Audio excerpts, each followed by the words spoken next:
Dean Helm. The title of the poem is The Change.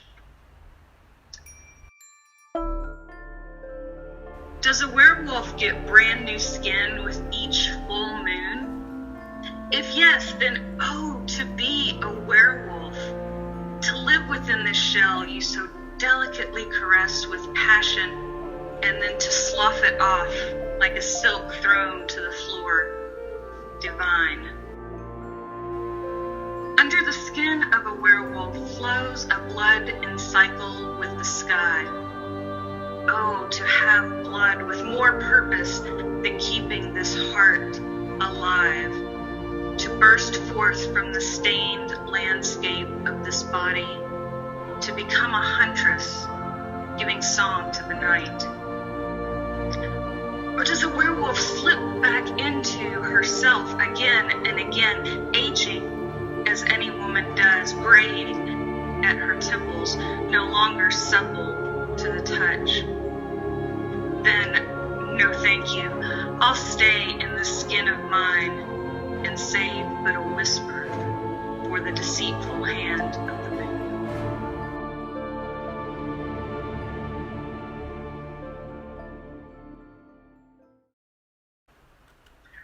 The world around me, and I sometimes refer to myself as a thief, and when we were free to travel about, you'd see graffiti in the streets or on the train, and I would steal those words because they meant something, and then they would grow into poems or little stories. So yeah, it's out there. I just kind of harvest it and write it down.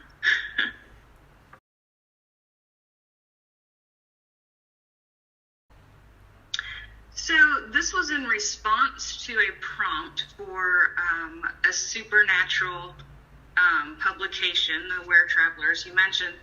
But as I wrote it, I began thinking, I'm a big fan of supernatural creatures and stories and all of that. But I began thinking of how it was a metaphor for the transitions that we go through. So it's less about an actual werewolf and more about, like it says, I'm a woman and I'm aging, but I may not really want to do that. So I may take the more supernatural route and go about aging in that way.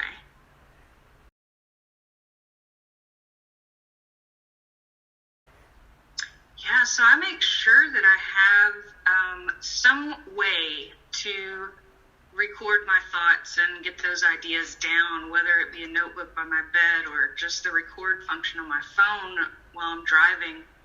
I write down as soon as it comes into my head, because otherwise it will just be lost.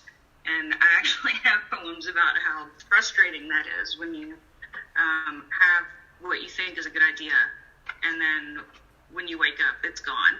So I keep a scroll on the desktop of my laptop, and that's what it's called, a scroll, and I just open my computer up about the same time every night, and I just type whatever comes out. And sometimes those make their way into poems, and sometimes it's just random thoughts that get stored away. That manuscript I'm working on actually is called Native Animals, because a lot of my inspiration and metaphor goes into the animal or supernatural creature world, and I've always had a strong relationship and a strong connection with animals. So free form as far as structure, but the content, I write a lot of octopus poems. That's another interview for another time.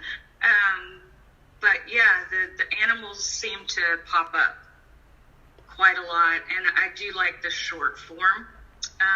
Usually 4 to 6 lines per stanza, 3 to 4 stanzas. That's kind of how I roll.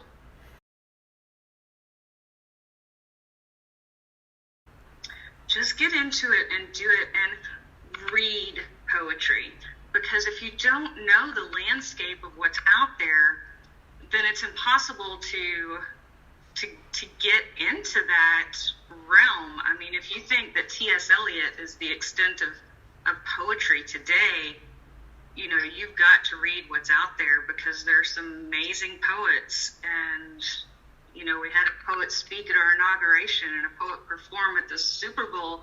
And so poetry's back, and you just have to explore your creativity and not be afraid to expose yourself, because you are going to have to be emotionally vulnerable and let these things out. But there's so much to say, and poets are the people who can say it.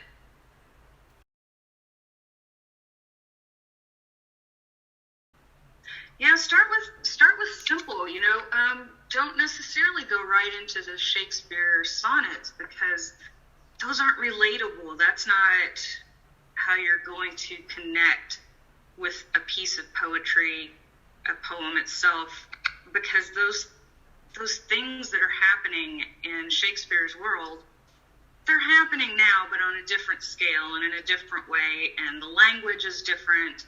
And just to see what's out there currently and pay attention to what's going on, what people are saying, literally in the foreground of our culture right now.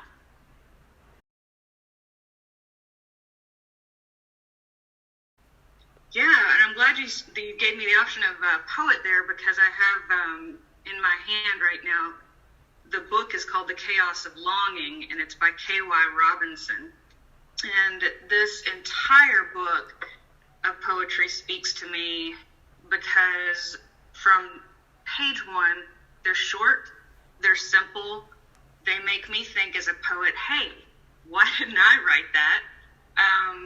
Because that's exactly how I'm feeling, but you said it with such conciseness and eloquence, and it just floats off the page and touches you.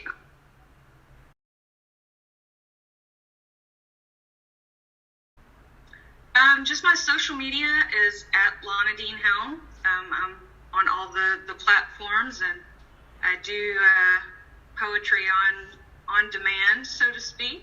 So that's one of my side hustles. So, you know, give me a look online, and I'd be happy to talk poetry with anybody, anytime.